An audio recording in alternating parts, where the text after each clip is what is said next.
자, 바로 이어서 가보겠습니다. 여러분들이 응원하고 사랑하고 애정하시는 분입니다. 김병준 민주당 최고위원 오셨습니다. 안녕하십니까? 네, 반갑습니다. 안녕하세요.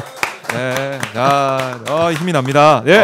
박수 치는 게 바뀌었네요. 예, 박수 치면 또 힘을 내서 더 활기차고 네, 좋습니다. 힘있게 가야 됩니다. 네, 네. 자, 민주당 지도부의 네. 일원 최고위원으로서 지금 열심히 띄우고 계신데요. 자, 네. 저도 이제 휴가 갔다가 돌아왔는데 네. 오마이テ시청자분들께 인사 말씀부터 아, 들어볼까요? 네. 예. 박정우 기자님 휴가 갔다 오니까 얼굴이 환해졌어요. 좀 쉬다 오니까. 저도 휴가 가고 싶어요. 그런데 네. 이재명 정부 성공을 위해서 그렇습니다. 저는 당대표 선출 끝날 때까지 그리고 네. 내각이 구성될 때까지 또 최고위원으로서 당을 지켜야 돼서 네, 불철주야. 휴가도 일단 반납을 했습니다. 일단은 네. 열심히 네. 예, 네. 정말 이 온 힘을 다해서 뛰고 네. 계십니다. 예. 네, 많은 분들이 응원을 해주고 계시고요. 네. 자, 이렇게 또 만나 뵙게 되니까 저희 여러 가지 또 여쭐 말씀들이 많은데 조금 전에 이제 민주당 최고위원회의 모두 발언을 네. 좀 보니까 국정 이제 발목 잡기 계속이 되면 여당으로서 책임 있게 행동할 거다. 이렇게 네. 강조하셨습니다. 그렇죠. 어떤 말씀을 좀 하셨습니까? 뭐 여러 가지 네. 있는데 지금 국민의힘에서 발목 잡기를 계속 하고 있잖아요. 김민석 국무총리 후보자에 대한 인준도 반대하고 있고 네. 추경도 여러 가지 또 딴지를 걸고 있고요. 또 상법 개정. 그래서 이것은 만약에 계속 걸면은 네. 우리가 행동할 수밖에 없다. 행동할 수밖에 그래서 없다. 내일과 모레 본회의를 열고 이 세 가지를 다 통과시켜야 될 걸로 보여지네요. 네. 이제는 더 이상 기다리고 미루고 할 수가 없다. 네. 김민석 총리 후보 인준안도 그렇고 그렇죠. 상법 개정도 그렇고. 네. 그래서 내일 본회의가 2시에 열릴 걸로 생각되는데 열어서 김민석 국무총리 후보자와 상법 개정 이런 것들 통과시키고 네. 추경은 준비 기간이 있어서 오늘까지 내일까지 완성이 되면은 내일 통과시키고 예. 만약에 그 여러 가지 작성하는 것들이 있거든요. 그런 것들이 그렇죠. 준비가 덜 되면은 금요일이라도 열어서 해야 된다라는 저는 생각을 하고 있고요. 당에서도 그런 방안으로 가고 있습니다. 그래요. 지금 네. 이제 국민의힘 의원들 계속해서 보면은 뭐 의총도 그렇지만은 네. 또 대통령실 앞에 가서 옛날에 이제 민주당에서 많이 했듯이 용산 앞에 또 기자회견 열고 김민석 후보자를 공격을 하고 있던데 민주당에서 많이 한 것은 네. 이런 대의 명분이 없는 것이 아니라 대의 명분을 가지고 국민과 한 거죠. 함께 했던 국민과 함께 한 맞아요, 거고 맞아요. 지금은 그게 큰 차이가 국민의힘 혼자 하는 거잖아요. 대의 명분도 없고. 그렇네. 그렇게 볼 수 있겠네요. 네, 그럼요. 전혀 다른 상황이 펼쳐지고 윤석열 정권의 폭정과 맞서 싸우고 그러기 위해서 갔던 거죠. 네. 근데 국민의힘은 그야말로 국민의힘 네. 그 자신들의 네. 이 지지자들을 위한 네. 어떻게 보면은 그렇죠. 국정과 상관이 없이 대한민국을 새롭게 만드는 그런 길 내란 중식 이런 게 아니라 어떤 발목 잡기 같은 그런 모습을 보여주고 그렇죠. 있다. 네. 여기에 대한 국민들의 판단이 꼭 있을 거다. 네. 하고 있을 거다. 이렇게 정리를 해 보겠고 지금 보면은 뭐 어제 소환 조사를 한다라고 했던 윤석열 불응을 했어요. 그렇죠. 그랬더니 이제 5일로 조사 일자를 재지정해서 출석을 또 요구를 했습니다. 네.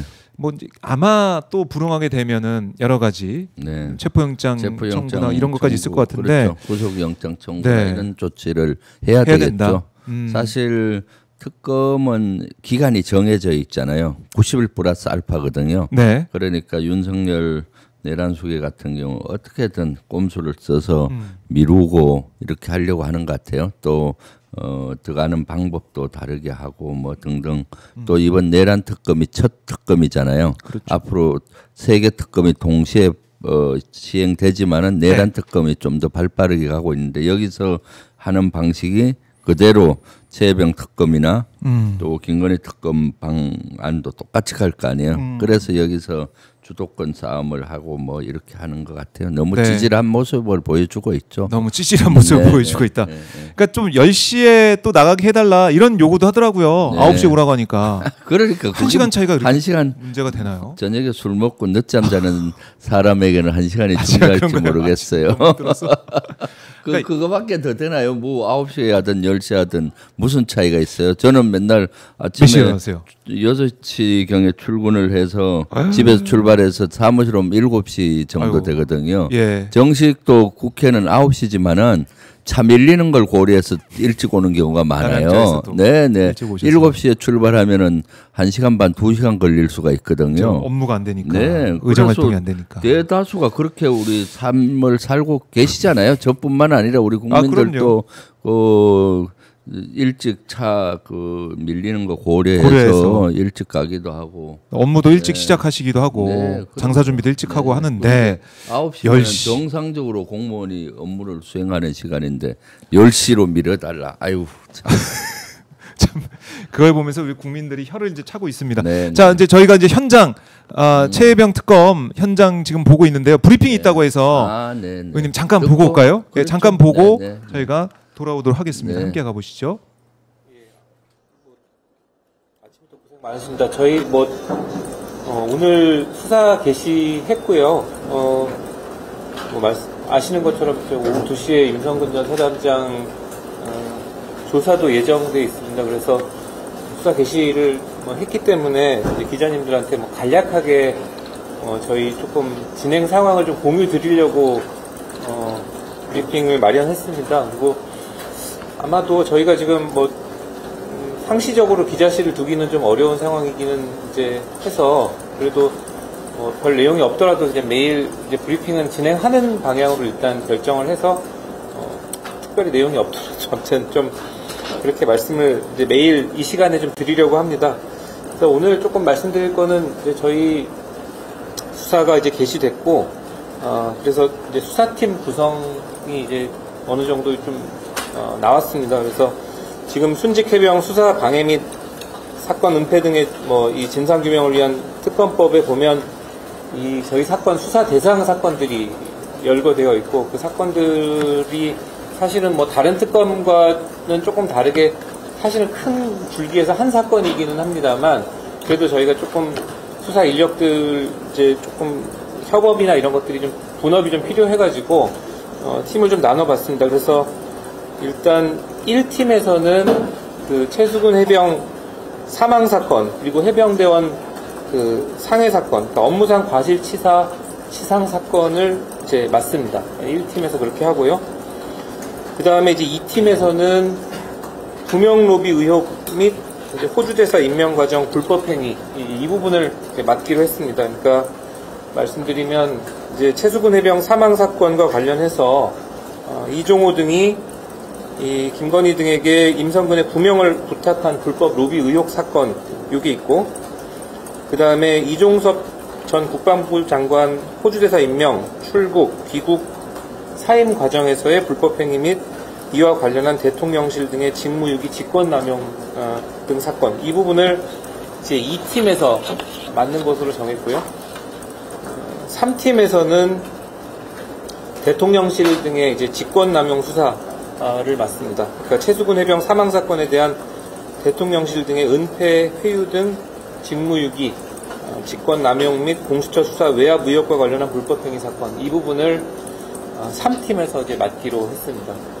그리고 이제 4팀은 지금 서울고등법원에서 진행되고 있는 그 박정훈 항명 사건의 공소 유지와 관련한 이제 업무를 맡아서 이제 진행합니다. 그래서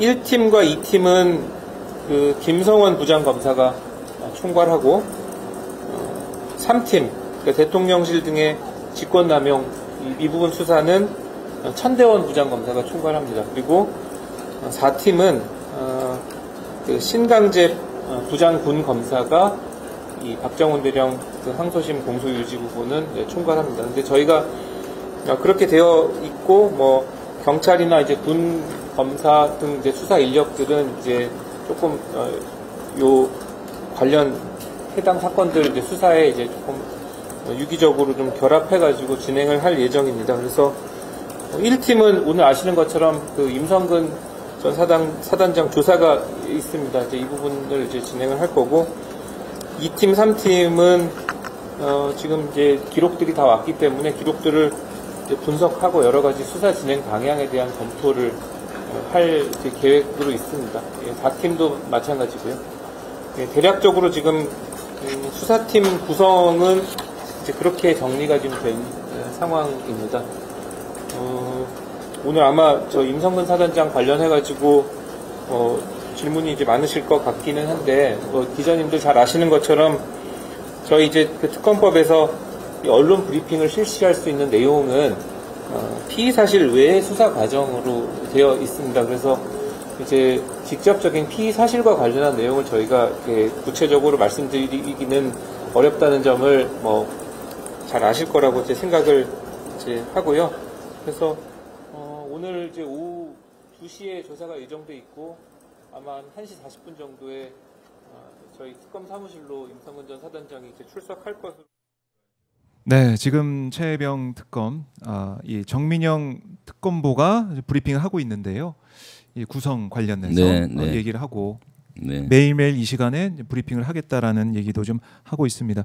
자, 오늘 김건희 특검, 최혜병 특검 현판식 이후에 본격적인 수사가 시작이 됐는데요. 좀 어떻게 들으셨습니까? 이제 시작이라는 생각이 들어요. 본격적으로 시작이 되네요. 보니까 임무도 4개 팀으로 구성돼서 명확히 임무가 명시가 되고요. 임무가 아주 잘 할당이 된 것 같아요. 네, 실제 1팀에서는 최혜병 순직 사건에 대해서 집중적으로 하니까 임성근 사단장 조사가 집중적으로 될 거예요.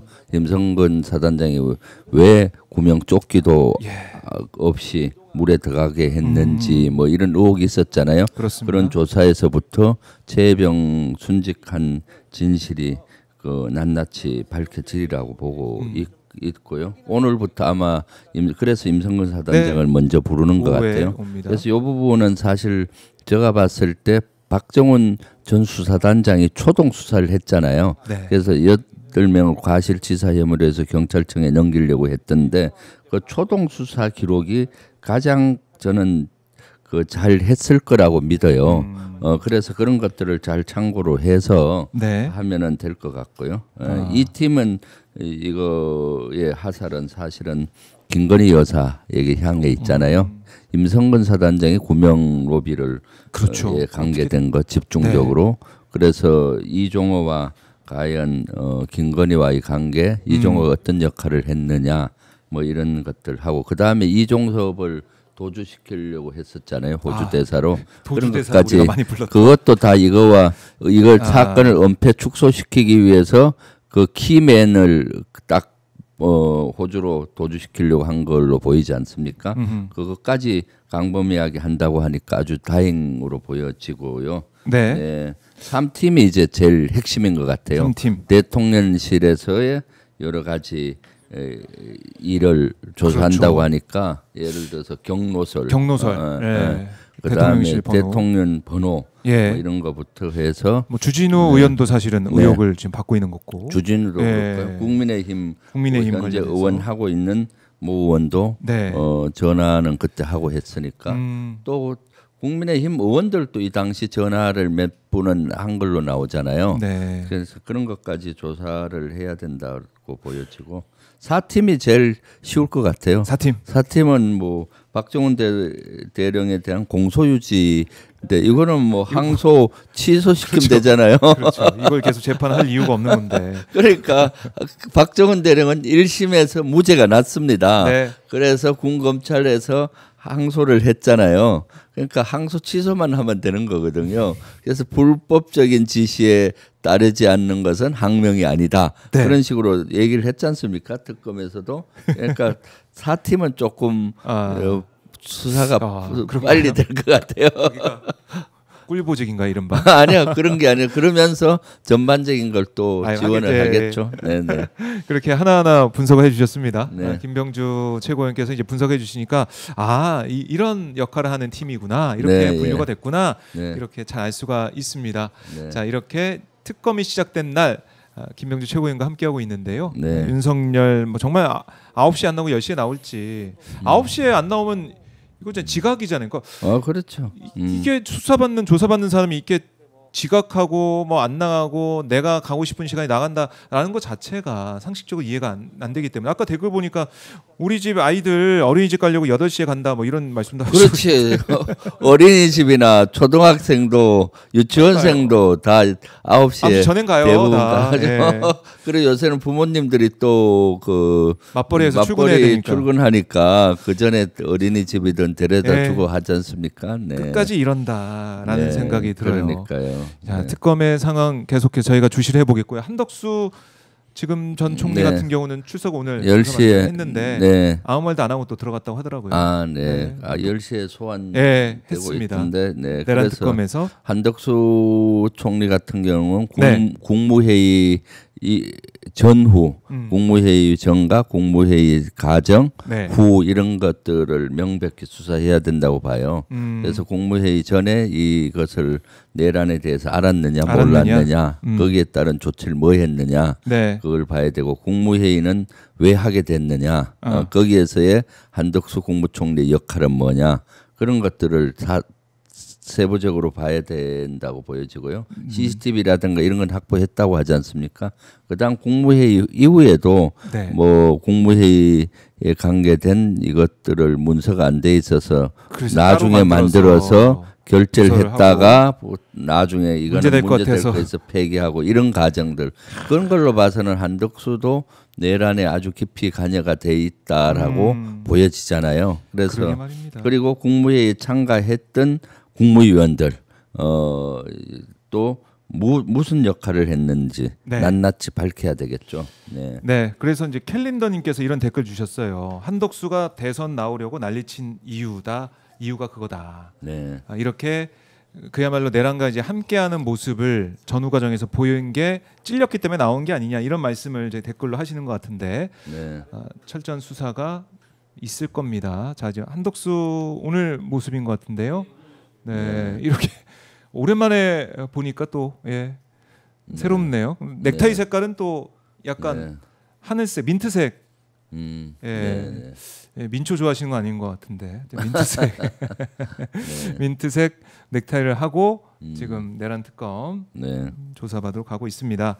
자, 이렇게 이 내란 특검 또 김건희 특검, 최혜병 특검, 3특검이 가고 있는데 특검은 특검대로 가고 있지만 이재명 정부는 또 열심히 더 일을 하고 있습니다. 아, 그럼요. 이재명 대통령도 정말 김밥 먹으면서 열심히 일하고 있으니까 그 밑에 있는 정부 공무원들 그리고 지금 민주당 이 여당 민주당 지도부도 마찬가지고 더 열심히 더 일을 하고 있는 것 같은데 일단 이번 내각 인선은 좀 어떻게 보셨습니까? 저는 뭐 아주 전반적으로 잘 됐다고 봅니다. 빠르게 국정을 안정시키고 성과를 내야 되는 일기 내각 구성이 거의 다 돼 가잖아요. 일단 능력을 많이 고려한 것 같고요. 우수한 능력을 가지신 분을 고루고루 배치했고 실용적인 면도 있는 것 같아요. 진보 보수 이런 거 따지지 않고 능력 있는 사람은 쓴다. 그리고 통합의 메시지도 좀 있고요. 예를 들면은 보훈부 장관 같은 경우는 옛날에 신한국당에 계시다가 이번 우리 대선 과정에 우리를 지지하고 했잖아요. 그래 그런 분들을 배치하기도 하고 또 농림부 장관은 윤석열이가 임명했지만은 또 유임시키기도 하고 뭐 이런 것들 봐서는 실용, 능력, 통합 이런 인사였다. 역시 이재명 대통령의 자신감 넘치는 인사였다. 그래서 일기를 안정된가 빨리 조기에 비정상을 정상화로 시키면서 성과를 내는 이런 인사라고 보고요. 특히 경제 분야는 경제 관료를 하다가 CEO 회사를 운영해 봤다든가 또는 회사에 성공을 해봤다든가 해서 아주 현장감을 아주 중시해서 현장가 통상 보면 예전에 보면 교수 출신들을 임명하는 경우가 많았잖아요. 그래서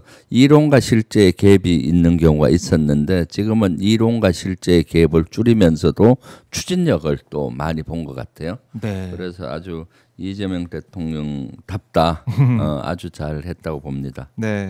실용적으로 정말 일 잘할 수 있는 사람을 인선을 했다라는 거 정리해 드리고 자 속보가 들어왔는데요. 윤석열 쪽에서 5일 오전 9시에 출석한다. 네. 아, 이거 지각한다고 저희가 방송에서도 계속 말씀드리고 그거는 했더니 지켜봐야 돼요. 또 하루 전날 뭐 지금 건강상 이유로 내일 뭐 10시에 가면 안 되냐, 12시 가면 안 되나. 갑자기 아프고 또 네, 그럴 수 있죠. 저녁에 또 술 많이 드시고 배가 아프다 해서 가진 이유를 대해서 그거는 지켜봐야 됩니다. 지켜봐야 된다. 네, 지금까지 행태도. 알겠습니다. 알 수가 없다. 네, 네, 대통령 자리에 있을 때도 이제 빈차로 보내고 막 이랬다는 거 아닙니까? 네, 네. 그거 봤을 때 나와봐야 안다. 이렇게 네, 볼 수 있겠네요. 그러니까요. 근데 나와서도 뭐 지난번에 경찰이 조사한다고 나 조사 못 받아 사실상 이런 모습을 보였었는데 그러니까 이번에도 제대로 네. 조사를 받을까 한번 봐야 될 것 같아요. 네. 끝까지 보자라고 네. 말씀해 주셨습니다. 알겠습니다. 끝까지 보겠고요.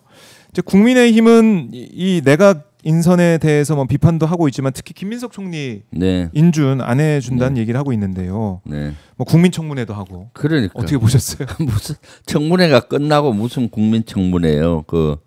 청문회 당사자도 없는 가운데서 저들끼리 하는 배추만 있더라고요. 언론 플레이죠. 실제 배추를 모독하는 느낌이 들더라고요. 배추는 질 좋은 배추를 갖다 놨던데 거기에다가 그렇게 하는 건 안 맞고요. 네.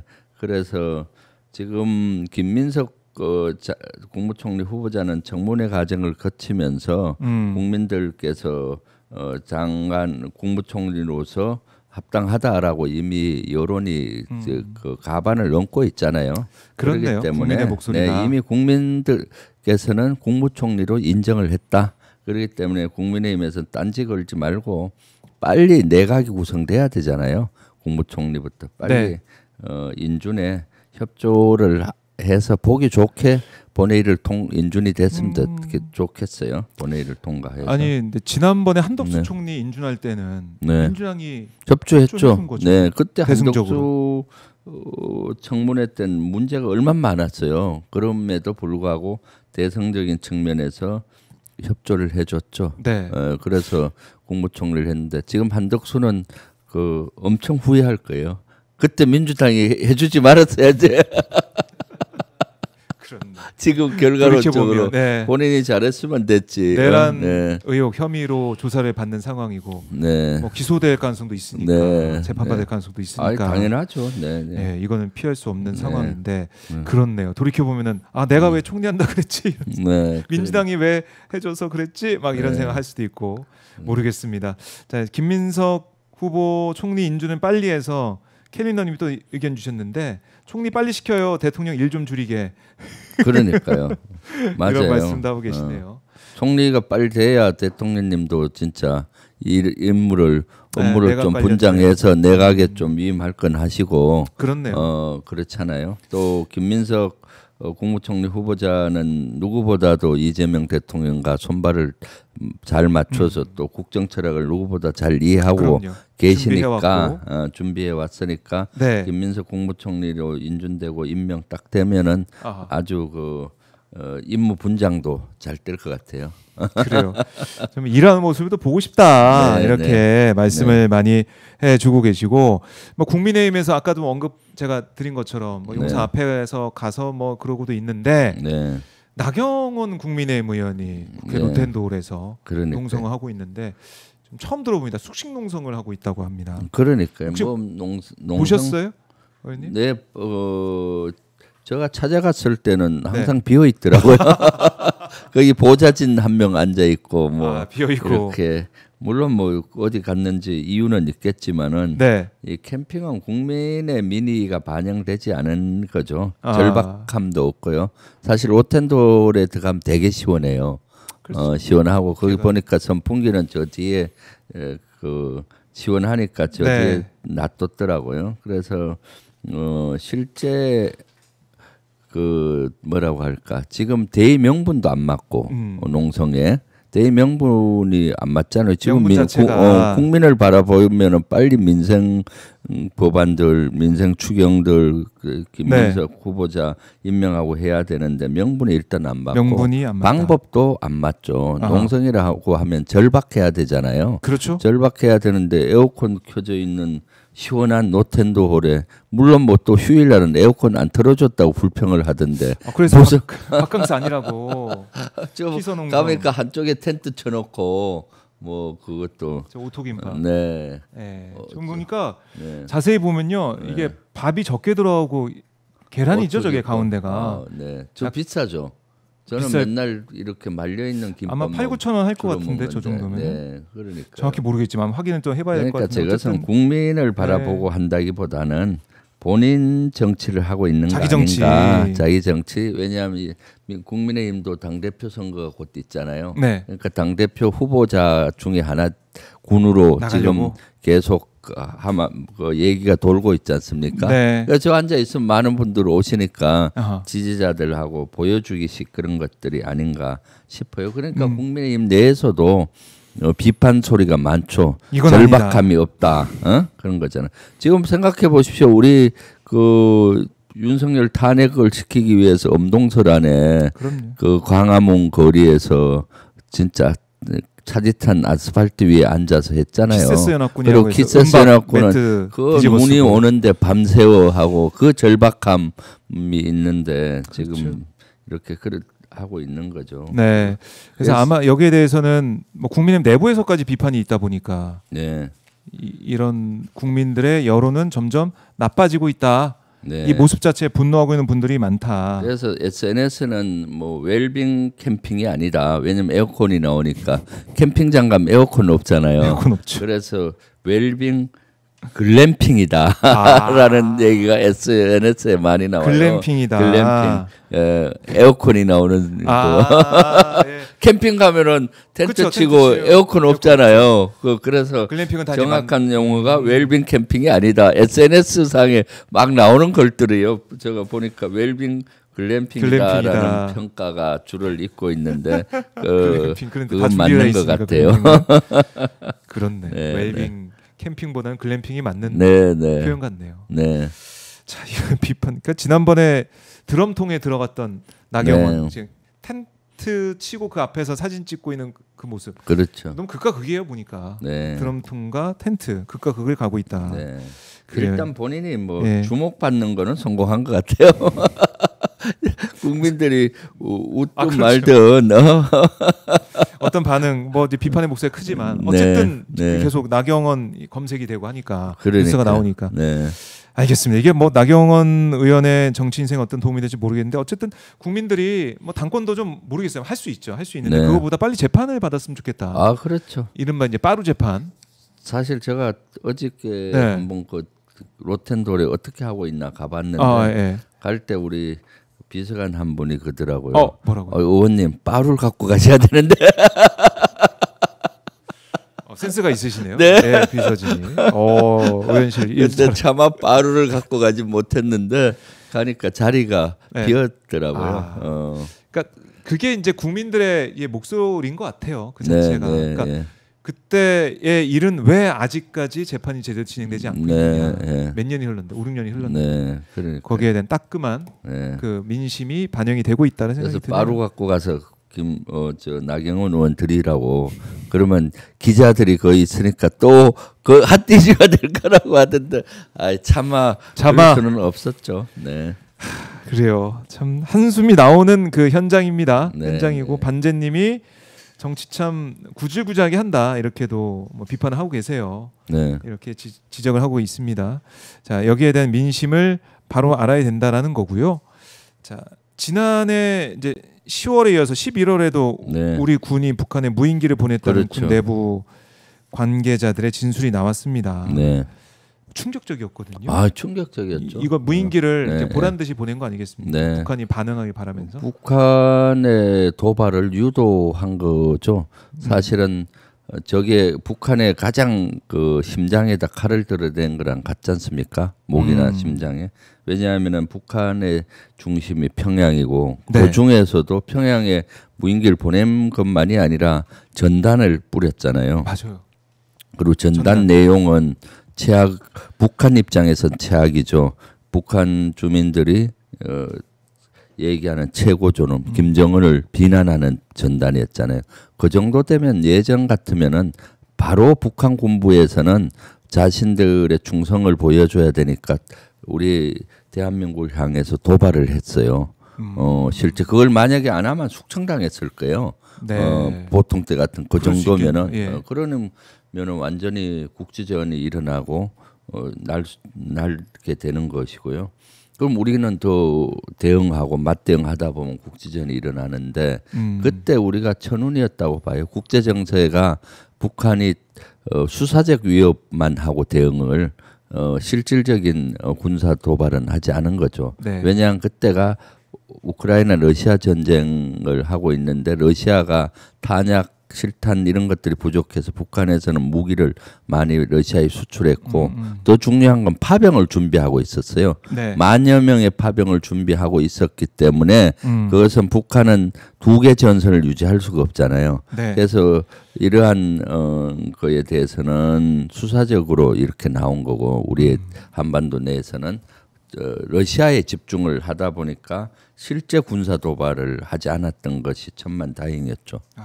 그게 아니었으면은 네. 아찔한 상황이 네. 있을 가능성이 컸다는 것이고, 그러니까 그야말로 국지전 아까 언급하셨지만 네. 국지전을 우리가 본다, 네. 그걸 목격한다라는 것은 윤석열이 비상사태 선포해가지고 그렇죠. 내란을 성공시킬 그렇죠. 가능성이 크다는 거고. 사실 비상계엄의 네. 조건이 그거잖아요. 전시나 사변 이에 준하는 비상사태. 대부분이 다 북한 변수에 전시도 북한에서 도발을 해서 전쟁이 일어난 거, 사변도 전쟁과 같은 거니까 그런 거고요. 네. 이에 준하는 비상사태도 북한의 도발에 의한 비상 국지전이나 이런 걸 의미한다고 보여지는 거거든요. 네. 90%가 북한 변수예요. 그러니까 북한에 어떻게든 자극을 해서 도발을 유도했던 전쟁을 유도했던 이런 모습으로 저는 보고 있고 네. 그러기 때문에 내란 특검에서 외환죄 분야를 지금 먼저 수사를 하고 있는 것 같은 느낌이 들어요. 그것은 아주 잘했다고 봅니다. 그래야 윤석열을 또 구속시킬 수가 있고 네. 또 이것은 외환죄는 천인공노할 일이잖아요. 어떻게 대통령과 국방부 장관이 이것이 사실이라면은 국가 국민을 지켜야 되는데 오히려 전쟁을 유발하고 북한의 도발을 유발할 수가 있는 건지 이해가 할 수 없는 분야지 않습니까? 네. 그래서 아마 특검에서도 이 부분 정말 중요하게 좀 보고 있어서 어제도 관련 수사도 하고 있고 윤석열도 이제 출석 요구를 할 때 이 부분을 넣더라고요. 외환 관련된 얘기를 혐의를 넣기 때문에 의혹을 넣기 때문에 여기에 조사가 진행이 될 거다라는 거. 정말 북한이 대응을 안 한 게 너무 다행인데 이게 보도나 이런 걸 보면은 무인기 가서 막 어떻게 보면은 들키는 이 상황을 박수치고 좋아했다라는 증언도 나오다 보니까 윤석열 기자님이 그러니까요.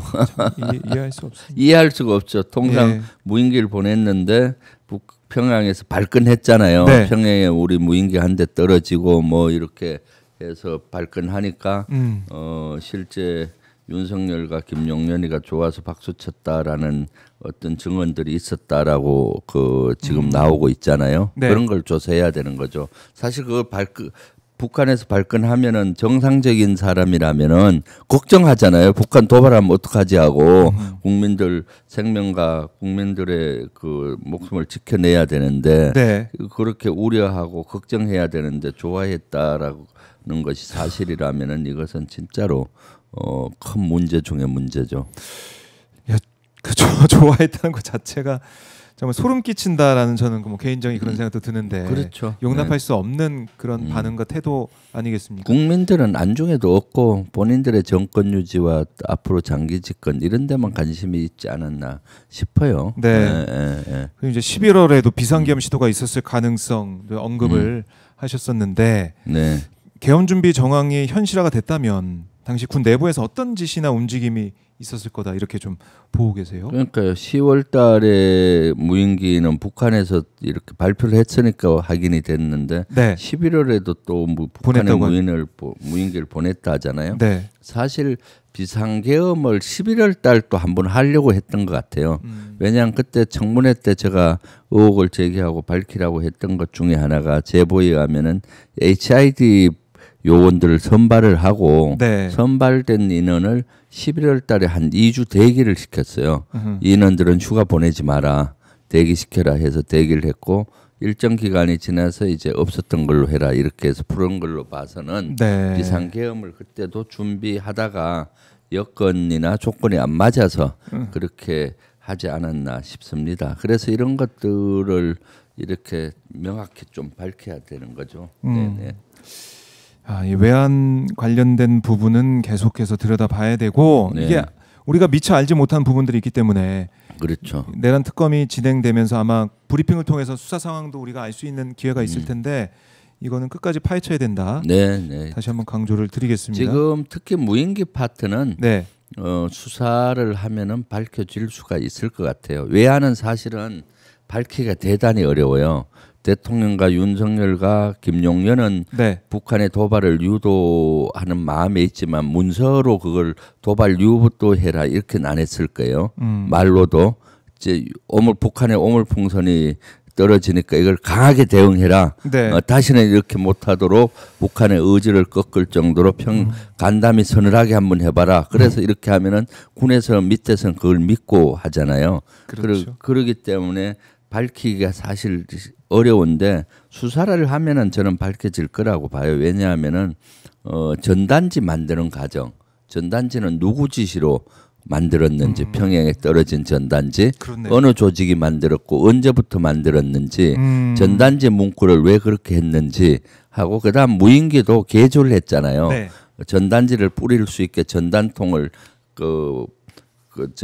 부착하고 네. 그 부착만 해서 되는 게 아니잖아요. 그걸 자동으로 떨어뜨려야 되니까 그런 걸 하려면은 무인기를 개조해야 되는 거고 개조하려면은 글쎄요 드론 사령부 자체는 어려울 수 있으니까 ADD 또 과학자들의 도움을 받을 수가 있어요. 네. 그러면 ADD 요원들을 파견을 받아서 이렇게 했을 수가 있고 그럼 언제부터 이것을 획득했는지도 나오잖아요. 네. 그리고 왜 그런 건지 누구로부터 지시받았는지 수사를 하면은 이런 것들은 좀 나오지 않겠나 싶어요. 그리고 특히 최근에 나오는 자료를 보니까 네. 공수처에서 거기 드론 사령부에도 방첩사의 요원이 파견 나가 있어요. 그 방첩사 요원 파견 나간 방첩사 요원은 드론 사령부의 일거수일투족을 방첩사에 보고해요. 네. 그러니까 이 드론을 띄우는 거라든가 이런 거를 보고했던 그런 것들 자료나 이런 근거들을 확보했다라는 얘기가 들리더라고요. 그런 걸 보면 또 더 자세히 알 수 있지 않냐. 그리고 또 지난번에 드론사에서는 12.3 내란 이후에 12월 8일인가요? 얼마 있다가 바로 컨테이너 한 대가 불이 났지 않습니까? 맞아요. 여기는 무인기의 갑자기. 그 부품이라든가 네. 전단지나 전단통이 있었다라는 제보들이 있어서 제가 조사해야 된다고 의혹 제기를 한 상태거든요. 그런 것까지도 증거인멸이 실제 있었는지까지도 네. 수사를 하다 보면은 증거인멸은 또 누구 지시로 했는지 조사를 해야 되지 않습니까? 수사를. 그렇죠. 그러면은 이제 이러한 외환죄의 전모가 밝혀지지 않겠나 싶습니다. 지금 의원님 말씀하신 대로 그 부분을 샅샅이 뒤지고 진상을 밝히면은 네. 전모가 드러날 수 있다. 네.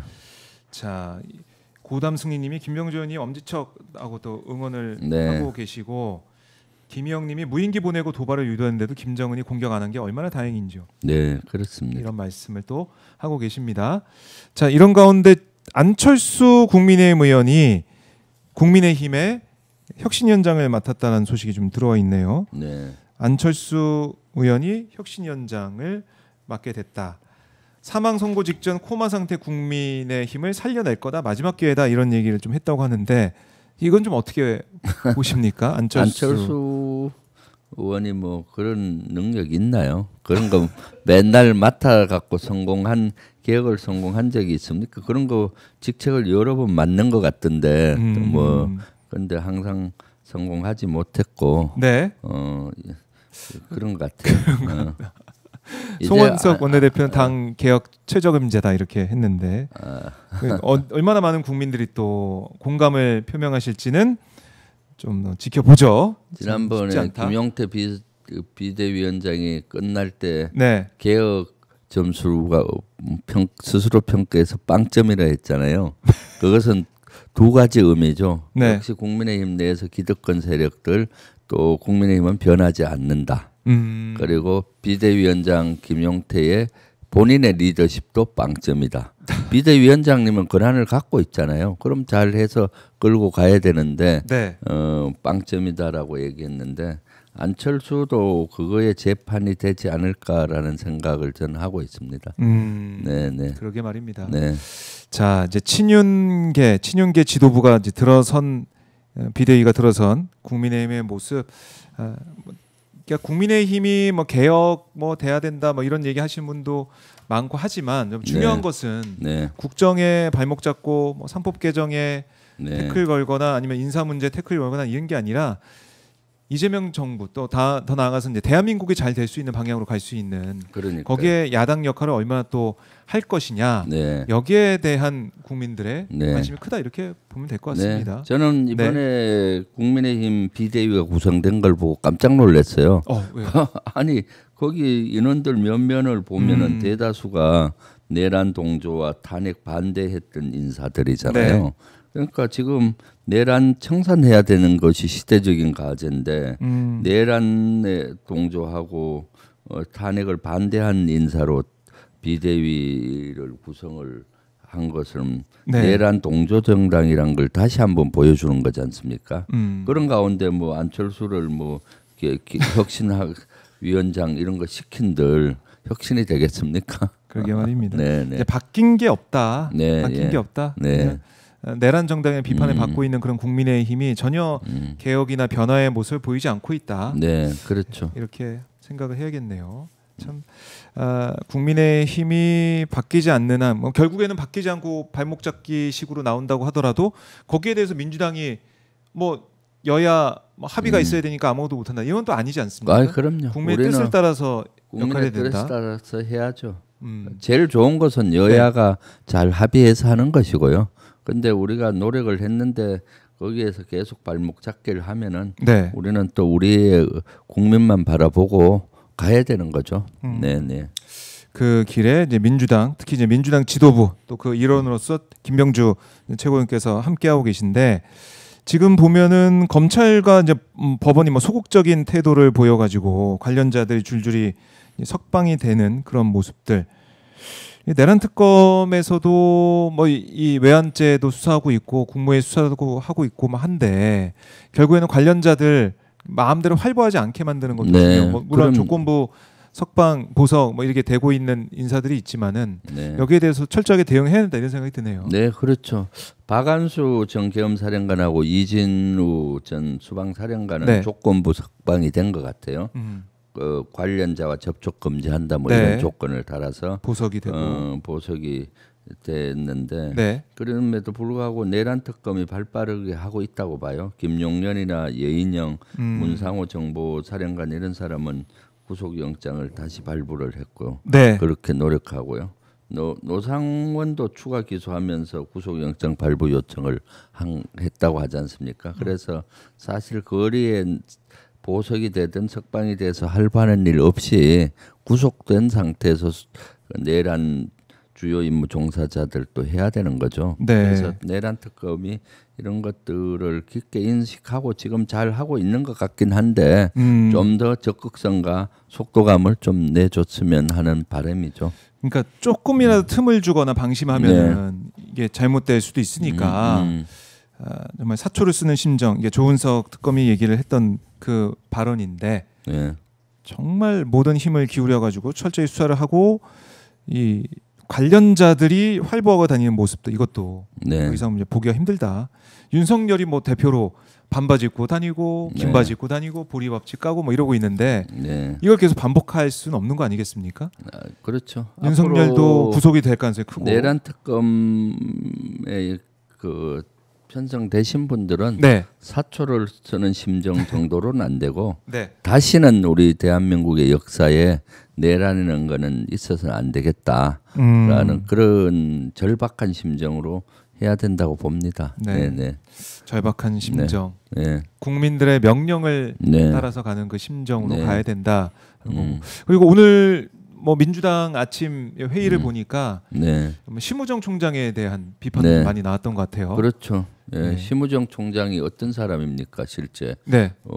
내란에도 좀 관여된 걸로 의혹이 있잖아요. 전화를 한 비아폰 뭐 이런 것도 있고, 예. 또 김건희에 대해서 수사를 할 때 봐주기 수사 뭐 이런 것들도 있는 거고, 그다음에 윤석열 내란 소개를 풀어주는 데 있어서도 관여가 됐다는 의혹들이 있고요. 네. 그래서 사퇴만 갖고는 안 되고 수사를 받고 일단 본인이 석고대죄하고 국민께 사죄하고 해야 되는데 그런 모습이 보이지가 않고요. 보이지 않는다. 그래서 빨리 수사를 해야 된다라는 생각이 듭니다. 그런 분야에 대해서. 뭐 이제 검찰 개혁 이 부분도 뭐 100년 대계다 뭐 이런 표현까지 쓰면서 네.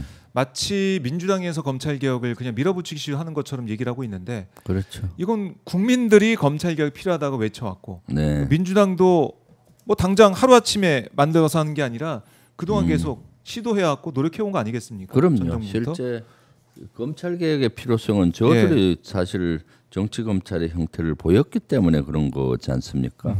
그렇기 때문에 본인들의 문제인데 우리 민주당이 주도하는 것 같이 그렇게 생각하고 있잖아요. 그렇죠. 검찰 개혁은 시대적인 시대 정신이 돼 버린 겁니다. 정치 검찰의 형태를 계속 보여왔지 않습니까? 네. 실제 검찰이라면 공명정대하게 해야 되는 것인데 그러지 않고 하니까 그런 문제가 있는 거죠. 그래서 저는 검찰총장하고 뭐 이런 분야에 대해서 빨리 실제 수사를 착수해야 된다라고 봅니다. 네. 이제 심우정 총장이 뭐 들어가면서 아니면 입장을 통해서 계속해서 얘기를 하고 있지만 여기에 대한 검찰 개혁에 대한 의지는 지금 두 당대표 후보는 확고합니다. 네, 네. 추석 때 다 이제 끝내버린다.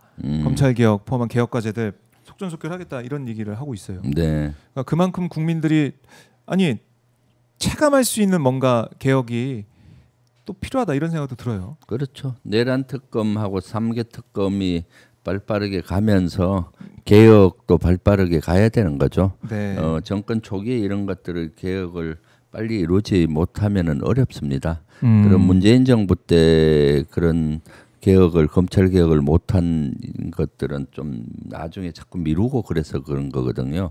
그래서 지금 정권 초기에 지금 발빠르게 해야 된다라고 생각하고 있고요. 우리 네. 지도부에서도 그것을 적극적으로 추진할 예정입니다. 네. 네. 적극적인 행보가 좀 필요하다라는 거 다시 한번 강조를 드리겠습니다. 내일 이재명 대통령 취임 이제 30일 만에 한 달 만에 기자회견도 이제 진행이 됩니다. 네.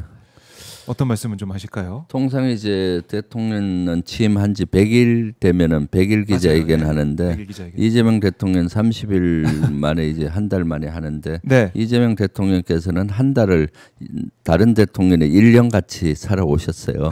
그만큼 또 성과를 낸 거고요. 지금 비정상적인 윤석열 정권과 특히 12.3 내란 이후에 모든 것이 많은 분야가 비정상적으로 돌아갔잖아요. 네. 그래서 빨리 비정상을 정상화시키고 있고 경제도 지금 민생도 살리기에 발빠르게 해서 사실 그 지표가 주가 지수지 않습니까? 3,000을 돌파한 주가 지수. 네, 이런 것들에 대한 성과를 내고 계시는데 그럼에도 불구하고 국민들의 공감대를 형성하고 가야 되거든요. 그래서 지금 기자회견을 빨리 잘 하신다고 보고 있고 내일 또 기자회견은 평소 기자회견과 다르게 형식을 좀 바꾼다라는 얘기가 들리더라고요. 네. 형식을 바꿔서 네, 격식 없이 이렇게 소통할 수 있는 그런 자리. 소통하는 라운드 테이블 같은 형태로 한다든가 뭐 해서 소통을 하는 형식으로 하지 않나 싶습니다. 그래요. 자, 이재명 대통령 시정연설 할 때 마치고 이제 나가는 모습이죠. 국민의힘 의원들하고도 이제 악수를 마치면서 국민의힘 의원들한테 이렇게 하고 한마디씩 하네요. 네, 국민의힘 의원이. 네.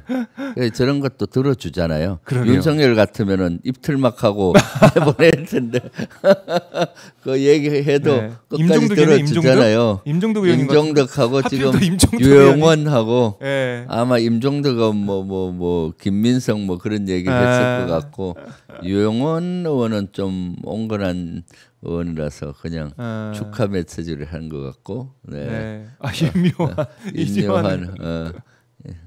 네. 자 이렇게 이제 저런 모습이 보기 좋은 거죠. 저 끝까지 들어주잖아요. 권성동인가요? 아니구나. 아니네요. 네.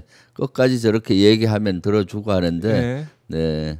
윤석열 왔을 때는 그러니까 저런 분위기가 아니었거든요. 네. 네. 그렇네. 이것도 비교가 되고. 보십시오. 끝까지 뭐 얘기하면 들어주지 않습니까?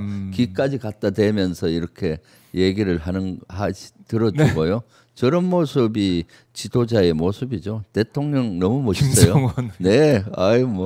진짜 지금 다시 보니까 저기 대통령의 모습 아니겠습니까? 야당 의원들에게도 그냥 협치만이 아니라 끝까지 말을 들어주고 눈을 맞춰주고 한 명 한 명 저 통상 건성건성이 아니라 정성을 다해서 악수를 하시네요. 그렇잖아요. 진짜 눈을 맞춰주면서 잼며들고 있는 국민의힘 의원의 모습. 네, 건성건성이 아니라 진짜 진심 어린 경청하는 모습으로 또 이재명 대통령. 이쪽은 이제 우리 민주당 쪽인가요? 아직 아니네요. 국민의힘. 권성동 지금 권성동 뭐라 전 원내대표랑 하잖아요. 선배. 끝까지 들어주고요. 네. 나경원도 한 마디 해야 되겠죠. 그래서 할 말이 많아. 하고 지금 말입니다. 다시 보니까. 이재명 대통령께서 진짜 정성을 다해서 한 명 한 명 이렇게 악수하고 악수할 때 사실은 저 모습이 가장 잘하는 거예요. 통상 하다 보면 저도 지역에 가서 많은 분 악수할 때 자칫 잘못하면 상대의 눈을 마주쳐야 되는데 안 마주치고 할 경우는 예의가 아니거든요. 그다음 앞사람 보는 경우 손은 여기 있는데 앞사람 보는 경우가 있는데 지금 보니까 한 분 한 분 눈을 맞춰주고 하니까 상대도 얘기를 뭐라 하고 그것도 가까이 귀 들어주고 이렇게 하잖아요. 저런 참 훌륭한 모습을 보여주시니까 지금 한 달 만에 비정상이 정상화로 돼가고 여러 가지가 좋아지고 있고 국민들은 이제 TV 볼맛 난다, 뭐 텔레비전 볼맛 난다 이렇게 하는데 오마이 TV 볼맛이 더 납니다. 오마이 TV 볼맛도 주불리 김병주 유튜브도 볼맛이 나는 거고요. 저기는 우리 의원들. 근데 사실 저기서 나가셔야 되는데 악수 다 안 했다고 또 다 한 바퀴 도셨어요. 네. 그래서 다 이렇게 악수해주면서 눈을 마주치고. 정말 이렇게. 소통하는 모습, 여야 구분 없이 소통하는 모습을 함께 봤습니다. 그러니까 선거 때도 그런 말씀 많이 하셨죠. 반통령이 아니라 대통령이 될 거다. 정말 반통령이 아니라 국민 통합하는 대통령이다. 말씀을 하고 있고 조국혁신당 의원들과도 인사하는 모습도. 그래서 요새는 저도 TV와 오마이 TV 보면은 이재명 대통령님이 화면에 나오면은 그 행복지수가 갑자기 확 올라가요. 그러게 말입니다. 대리만족하는 거 있잖아요. 맞아요.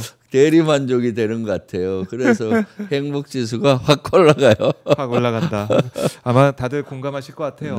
이 화면만 보고 뉴스만 보더라도 참 좋고 그냥 미소가 지어지는 그런 시대가 왔다. 그렇죠. 내일 기자회견에서는 또 어떻게 우리 국민들과 소통을 할까? 기자들이 국민을 대신해서 질문을 하는 거니까요. 그럼요. 거기에 대한 기자회견의 현장에도 저희가 주시를 하고 주목을 하도록 하겠습니다. 그리고 또 어제 국무회의에서 진짜 좋은 말씀 하시더라고요. 선출직은 국회의원이든 지자체장이든 광역 기초의원이든 간에 선출직은 존중해줘라. 국무위원들이 직책만 높다고 그러지 말고 그런 주문은 아주 잘하신 것 같아요. 왜냐하면 선출직들은 임명직과 다르게 국민들이 뽑았잖아요. 네. 국민을 대표하는 기 때문에 그걸 네. 인정해 줘야 되는 거거든요. 그러는데 보면은 윤석열 정권에서는 강요들이 그 국회 가서 싸우라고 주문을 많이 했잖아요. 맞아요. 기억납니다. 윤석열이. 그러니까 저도 계속 그 얘기하는 것이 그 국회의원은 국민을 대표하기 때문에 네. 국민 예를 들어 국회의원 한 명은 자기 지역구 한 30만을 대변하잖아요. 그걸 30만을 보고 얘기한다라고 생각을 해야 되거든요. 네. 5,500만을 보고 얘기한다고 생각을 해야 되는데 그러지 않고 계속 싸우려고 든 장관들이 많았지 않습니까? 네, 예. 지금도 보면은 뭐 사실 네. 이진수 방통위원장 네. 국회 나와서 또 얼마나 싸웠습니까? 네, 민정위원들과 네. 그런 모습을 보면서 이재명 대통령이 따끔하게 지적을 한 겁니다. 그 말씀을 하셨고, 네. 이제 국무위원들 장관 인선 지명이 됐기 때문에 다 이제 교체가 되는 수순이 될 텐데 일단 제일 중요한 게 김민석 총리 후보 인준 문제. 네, 그렇죠. 이거는 내일 넘기지 않겠죠? 내일 하려고 지금 생각하고 있습니다. 네, 네. 본회의. 네. 아마 우원식 국회의장도 더 이상 안 된다. 네. 내일은 해야 된다. 이렇게 네. 언급을 했기 때문에 내일 김민석 총리가 인준이 돼서 총리로 일을 할 네, 거다. 네, 그렇습니다. 이렇게 한번 기대를 좀 해보도록 하겠습니다. 네. 네. 자, 민주당 지도부 이 김명주 최고위원과 함께 말씀을 쭉 나눠봤는데 현안 한번 쭉 또 정리를 해보고 또 함께 이재명 대통령 모습 한번 네, 보고 그러니까요. 많은 분들이 오늘 아주 저가 네. 에너지가 나네요. 힐링되는 아주 이재명 대통령 하면 잘 비춰주셨네요. 갑자기 행복지수가 더 올라갑니다. 대리만족 되잖아요. 네, 대리만족 우리가 되네요. 같이 얼마나 윤석열 정권과 싸우고 윤석열 정권을 끝장냈잖아요. 맞아요. 네. 네, 이제야 정말 실감할 수 있게 된다. 네. 이런 생각을 해보게 됩니다. 네. 자, 오늘 김병주 최고위원과 함께 해봤는데요. 끝으로 가시기 전에 오마이TV 시청자분들께 네. 못다한 말씀 있다면 듣고 네. 좀 마무리 해보겠습니다. 저는 사실 늘 우리 시청자분들께 네. 요새는 대선 이후에는 감사한 마음밖에 없어요. 감사. 참 같이 국민과 우리 시청자분들과 같이 내란을 종식시키고 네. 지금 이재명 정부 만들어 주셨잖아요. 그래서 지금 열심히 잘 하겠습니다. 열심히 잘하겠다. 소심 잃지 않고. 이재명 정부 성공을 위해서 네. 최고위원으로서 열심히 더 뛰고 하도록 할 테니까 많이 좀 도와주시고요. 네. 특히 지난번에 여러 가지로 같이 네. 노력을 했잖아요. 그래서 저는 요새 시청자나 지지자들 보면은 눈물 나게 고맙습니다. 너무 감사합니다. 잘하겠습니다. 네, 잘하겠다라는 김병주 네. 최고 힘들하고 또 예. 오마이TV 예. 주불리 김병주 구독 좋아요 하시면서 네. 같이 가시죠. 같이 갑시다. 네. 여러분들 아무 댓글로 박수 하네. 박수 한번 네. 댓글로 써주시고 힘내라. 우리 모두 힘내야 된다. 지금 할 일이 너무 많다. 이런 네. 생각 다시 한번 해보게 됩니다. 반제님이 김병주 의원님 수고하셨습니다라고 네. 손을 흔들어주셨고 우리 윤국진님도 함께해 주시고 네, 이렇게 계속해서 응원을 해주시고 박수를 보내주고 계십니다. 그리고 우리 오마이TV 네. 지금 뒤에 촬영팀들이 있는데 네. 박정호 기자님 비롯해서 촬영팀들이 네. 너무 고생했어요. 예. 12.3 내란 과정도 그렇고 또 윤석열 파면까지 네. 그 엄동설안에 현장에 항상 오마이TV는 같이 했잖아요. 맞습니다. 제가 보면은 우리 여기 PD님이나 그 촬영 기자님, 작가님들 아이고. 너무 감사해요. 우리 오마이TV 팀들에게 박수 한번 쳐주시죠. 와, 감사합니다. 오늘 훈훈한 방송 좋습니다. 앞으로 이렇게 해야겠네. 이렇게 네. 서로 응원하고 감사도 하면서 네. 이런 방송, 이런 또 오마이TV 많은 분들 기대를 하실 것 같습니다. 네. 고맙습니다, 의원님. 저희도 힘이 납니다. 네. 다음 주에도 뵙겠습니다. 고맙습니다. 그래요. 감사합니다. 네, 감사합니다.